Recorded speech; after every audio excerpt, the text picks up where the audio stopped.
Hello students and welcome to my YouTube channel. Today we are going to study about cell. Cell जो है बहुत ही basic topic है और आज हम सेल के बारे में डिटेल में पढ़ेंगे. So let's get started. So पहली चीज़ अगर हम सेल की बात करें जो हमारे दिमाग में आती है कि सेल है क्या. सेल वो है जो हमारी बॉडी को फॉर्म करता है, हमारी बॉडी को एक स्ट्रक्चर देता है, हमारी बॉडी में एक पर्टिकुलर फंक्शन परफॉर्म करता है. ठीक है, इसलिए सेल क्या है? एक basic structural and functional unit of living organism. Cell क्या है? Cell is the basic structural and functional unit of all living organism. जितने भी लिविंग ऑर्गेनिज्म अर्थ पे एग्जिस्ट करते हैं उन सब का क्या है? स्ट्रक्चरल और फंक्शनल यूनिट हमारा cell. In other words, cell make up living things and carry out activities that keep a living thing alive. Cell क्या है? दूसरे शब्दों में हम बोल सकते हैं कि सेल क्या है? हमारे जो लिविंग ऑर्गेनिजम्स हैं उनको बनाता है, उनकी बॉडी को एक स्ट्रक्चर प्रोवाइड करता है और उनकी बॉडी में क्या कराता है? डिफरेंट एक्टिविटीज़ कराता है जिसकी वजह से हमारा जो पर्टिकुलर ह्यूमन बीइंग क्या होता है? अलाइव होता है, जिसकी वजह से हम जी पाते हैं. वो होता है हमारा सेल. फिर हम आते हैं सेल थ्योरी पे. सेल के बारे में कुछ चीज़ें हैं जो हमें जाननी ज़रूरी है और कुछ साइंटिस्ट थे जिन्होंने हमारा जो सेल थ्योरी यहाँ पे मेंशन नहीं है but Schleiden, Matthew Schleiden and Theodor Schwann, दो साइंटिस्ट थे जिन्होंने सेल थ्योरी दी थी. और सेल थ्योरी में सेल के बारे में कुछ इन्फॉर्मेशन है जो हमें सेल के बारे में और जानने में हेल्प करता है. तो सेल थ्योरी के मेन जो है वो 3 पॉइंट्स हैं. फर्स्ट, सेल थ्योरी है क्या? Cell theory is a collection of ideas and conclusion from many different scientists over time that describe cells and how cells operate. मतलब सेल थ्योरी क्या है? एक आइडियाज़ है कलेक्शन का जो अलग अलग साइंटिस्ट ने दिया है, जिसमें हमें सेल के बारे में ये पता चलता है कि सेल है क्या और वो काम कैसे करता है. एक ह्यूमन बीइंग या फिर एक लिविंग ऑर्गेनिज्म के अंदर सेल काम कैसे करता है. तो हम पहले पॉइंट पे आते हैं. पहला पॉइंट है all known living things are made up of one और मोर सेल्स. जो हमारे जितने भी लिविंग ऑर्गेनिजम्स हैं, जितने भी लिविंग थिंग्स हैं, वो किससे बना है? या फिर एक सेल से बना है जिसे हम यूनिसेलुलर बोलते हैं, या फिर एक से ज़्यादा सेल से बना है जिन्हें हम मल्टी सेलुलर बोलते हैं. फिर हम दूसरे पॉइंट पे आते हैं. All living cells arise from pre existing cells by division. मतलब जितने भी नए सेल हमारे जो बनते हैं वो किससे बनते हैं? जो पहले से मौजूद सेल्स हैं उन्हीं से हमारे नए सेल बनते हैं. कैसे? आपके सेल डिवीजन के थ्रू. फिर आता है हमारा तीसरा point. The cell is a basic unit of structure and function in all living organism. जो आपका सेल है वो क्या है? एक basic unit of structure and function. जैसे मैंने आपको पहले बताया था, जो मैं आपको सेल के बारे में बता रही थी कि सेल क्या है? एक बेसिक यूनिट है हमारे लिविंग ऑर्गेनिज्म की, क्योंकि वो हमारी बॉडी को एक प्रोवाइड करता है पर्टिकुलर स्ट्रक्चर और हमारी बॉडी के अंदर एक्टिविटीज़ कराता है, फंक्शंस उसके परफॉर्म होते हैं, जिसकी वजह से क्या होता है? लिविंग ऑर्गेनिजम्स अलाइव होते हैं. तो ये है आपका सेल थ्योरी. तो सेल के बेसिस पे जो है वो हमारे ऑर्गेनिजम्स डिवाइड होते हैं. जैसे वन सेल अगर एक पर्टिकुलर ऑर्गेनिज्म की बॉडी में प्रेजेंट है तो उसे हम यूनिसेल्युलर बोलते हैं, और एक से ज़्यादा प्रेजेंट है तो उसे हम मल्टीसेल्युलर बोलते हैं. तो हम अभी पढ़ेंगे यूनिसेल्युलर ऑर्गेनिजम्स के बारे में. An organism that is made up of only one cell is called unicellular organism.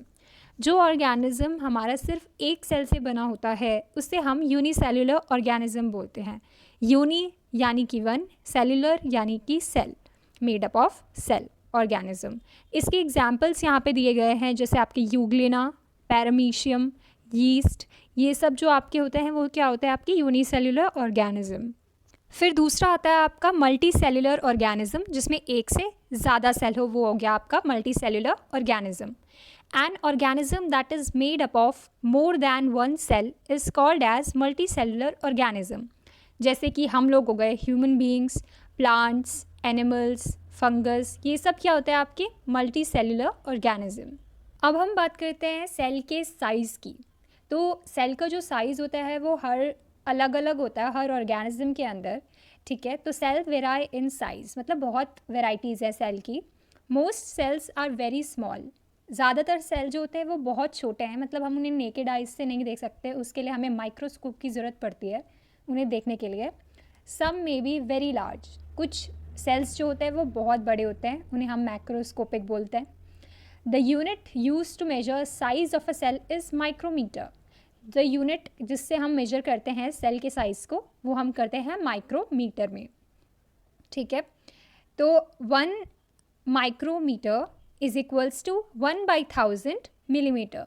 ठीक है, माइक्रो का साइन यहाँ पे दिया गया है, यू जैसा होता है हल्का.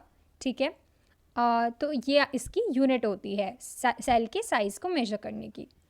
फिर हमें यहाँ पे दिया गया है जो स्मॉलेस्ट सेल होता है हमारा वो कौन सा होता है, माइकोप्लाज्मा, और उसका साइज़ कितना होता है 0.1 माइक्रोमीटर.